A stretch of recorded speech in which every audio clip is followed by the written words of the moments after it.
Halo dari Sisna, and welcome to brand new video sama YouTube channel. Nah, jadi di pandemi kali ini kita tuh sering diingetin buat ngelakuin 3M hidup sehat, yaitu menjaga jarak, memakai masker, dan mencuci tangan. Nah, kalau misalnya kita mencuci tangan, yang kita ingat itu pasti diantaranya ada dua, yaitu kita cuci tangan pakai hand sanitizer dan pakai sabun. Nah, di video kali ini aku bakalan ngebahas mengenai sabun, bagaimana cara membuatnya, dan cara kerja dari sabun itu sendiri. Yuk, kita langsung mulai aja. Kalian pasti kenal banget sama si sabun ini kan? Nah, kalau misalnya kalian jalan-jalan di tempat-tempat umum, misalnya kayak di mall, restoran, atau di tempat-tempat umum lainnya, kalian pasti bakalan nemuin seenggaknya satu kotak sabun di tempat pencucian tangan. Dan bahkan di rumah kalian sendiri pasti harus ada sabun.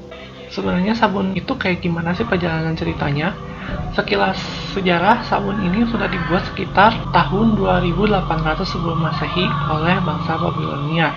Semenjak saat itu mulai berkembang berbagai jenis-jenis sabun, mulai dari bahan pembuatannya, dari bahan-bahan lainnya yang mendukung. Nah, awalnya sabun-sabun ini tuh dibuat dengan bentuk sabun padatan. Lalu barulah pada abad ke-19 sabun cair ini dibuat dan dikembangkan. Sabun cair ini sendiri pertama kali dipatenkan pada tahun 1865 oleh William Shepard. Lalu pada tahun 1898 salah satu brand sabun yakni Palm Olive meluncurkan sabun cair mereka. Dan brand itu masih bertahan sampai sekarang. Kalian suka mikir nggak sih gimana sabun ini terbentuk dan bahan-bahannya itu apa aja? Nah, sebenarnya bahan dasar sabun ini sendiri cuma ada dua bahan utama, yaitu lemak dan senyawa alkalin. Nah, lemak yang digunakan ini adalah lemak trigliserida, di mana lemak ini tuh merupakan ester dari 3 asam lemak yang berbeda atau sejenis dengan satu senyawa gliserol. Lemak apa sih yang biasa digunakan dalam pembuatan sabun ini?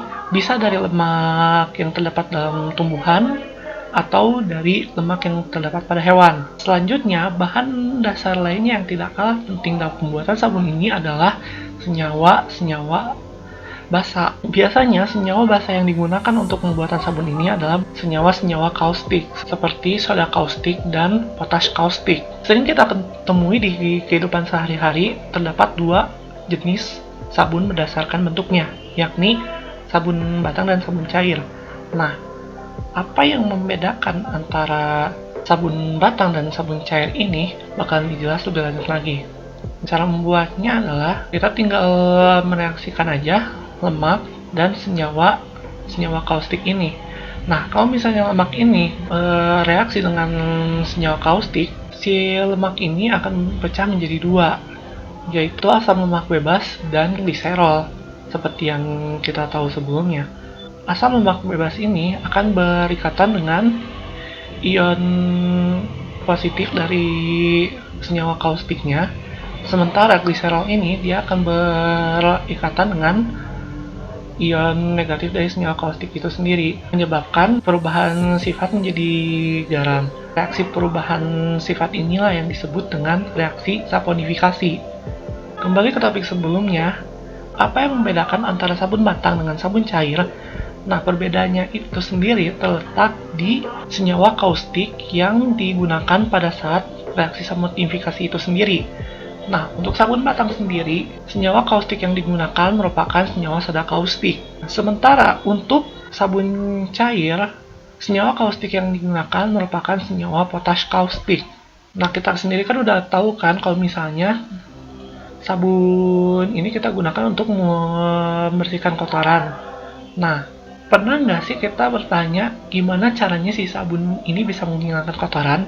Ketika kita menggosokkan tangan kita ke sabun, nah, molekul-molekul yang ada di sabun ini, mereka akan berikatan satu sama lain. Lalu, di sabun itu sendiri, ada dua bagian persenyawaan menurut kelarutannya terhadap air. Ada bagian hidrofobik dan ada bagian hidrofilik.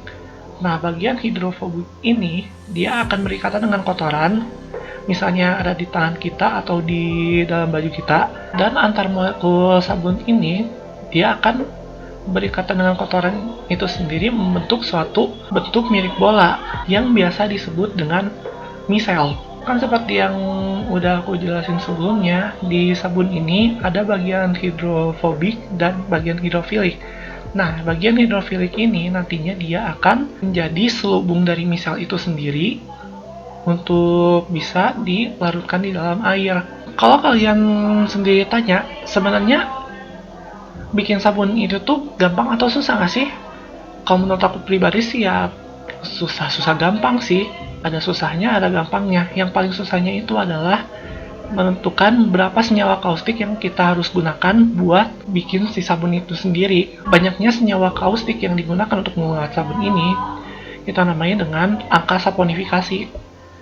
Nah, sekedar cerita sedikit ya. Jadi waktu di kampus itu pernah ada praktikum pembuatan sabun. Si pembuatan sabunnya ini entah karena dia perhitungan nilai saponifikasinya melenceng. Nah, ternyata si sabun yang aku buat ini ternyata nggak cocok buat di kulit karena dia pH-nya ini terlalu tinggi buat jadi sabun cuci tangan atau sabun mandi. Kenapa bisa nggak cocok? Karena nggak semua bagian di tubuh kita mempunyai pH optimal yang sama. Seperti misalnya pH untuk sabun cuci tangan kita belum tentu sama dengan pH untuk pembersih di daerah tertentu. Sempat tadi aku singgung juga kalau misalnya molekul sabun ini juga bisa digunakan untuk membersihkan kotoran yang ada di baju.